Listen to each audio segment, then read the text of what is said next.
আমাদের দেবগ্রাম ইউনিয়নের যে বেতকা যে আমাদের দুর্গম চর রয়েছে সেখানে আমরা গতকাল সরেজমিনে পরিদর্শন করেছি। আমি এবং সহকারী কমিশনার ভূমি, আমাদের সমাজসেবা কর্মকর্তা সহ আরও কয়েকজন কর্মকর্তা সহ যে তাদের জীবনমান কীভাবে আরও উন্নয়ন করা যায়। প্রথমত সেখানে হচ্ছে আমাদের এখন অনেকগুলো সুযোগ সুবিধায় সেখানে বিদ্যুতের লাইন গিয়েছে, ডিশের লাইন রয়েছে।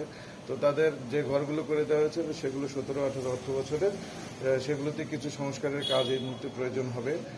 যেমন যারা টয়লেটগুলো ঠিকমতো ব্যবহার করতে পারছে না এবং তাদের পর্যাপ্ত টিউবওয়েলও নেই, সেটাও আমরা দেখে এসেছি এবং আমরা আজকে জেলা প্রশাসক স্যারের সাথে সে বিষয়ে কথা বলেছি এবং তাদের এই সুপেয় পানির ব্যবস্থা আমরা খুব দ্রুত করব এবং কয়েকটি ঘর আমাদের গত বন্যায় ক্ষতিগ্রস্ত হয়েছে সেগুলো পুনঃমেরামতের বিষয়েও আমার জেলা প্রশাসক স্যারের সাথে কথা হয়েছে। আমরা দ্রুতই তাদেরকে আমরা ঘর খালি থাকার সাপেক্ষে পুনর্বাসনের ব্যবস্থা করেছি এবং যে ঘরগুলো ক্ষতিগ্রস্ত হয়েছে সেগুলো আমরা খুব দ্রুত মেরামত করে তাদেরকে থাকার ব্যবস্থা করে দেবো। আর এছাড়া আমাদের এখানে প্রায় 500টি পরিবার রয়েছে সেই চরের মানুষের জীবন উন্নয়নের জন্য আমরা ঠিক করেছি যে আমাদের উপজেলার তাদের একটি দাবি ছিল যে কমিউনিটি ক্লিনিক এবং একটি পুলিশ ফাঁড়ির দাবি তারা করেছেন সেখানে তাদের জানমালের নিরাপত্তার জন্য।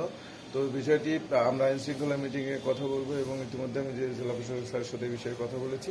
আর কমিউনিটি ক্লিনিকের যে স্বাস্থ্যসেবার বিষয়টি রয়েছে আমরা ঠিক করেছি যে উপজেলা থেকে যে স্বাস্থ্য কর্মকর্তা আমাদের সেই দেবগ্রাম ইউনিয়নের দায়িত্বে থাকবেন, তারা একটি নির্দিষ্ট জায়গায় একটি মেডিকেল আমাদের একটা ক্যাম্পেইন থাকবে, সেখানে যাতে অন্তত সপ্তাহে 2 দিন একজন স্বাস্থ্য সহকারী সেখানে যায় এবং তাদের সাধারণ কথাগুলো শোনে এবং কিছু ওষুধের ব্যবস্থা সবসময় থাকবে সেখানে। তারা ফোন করবে এবং সেখান থেকে যাতে ওষুধগুলো নিতে পারে সেই ব্যবস্থা আমরা করে দেব। তো সার্বিক বিষয়ে আমরা তাদের এই পুরো চট্টগ্রাম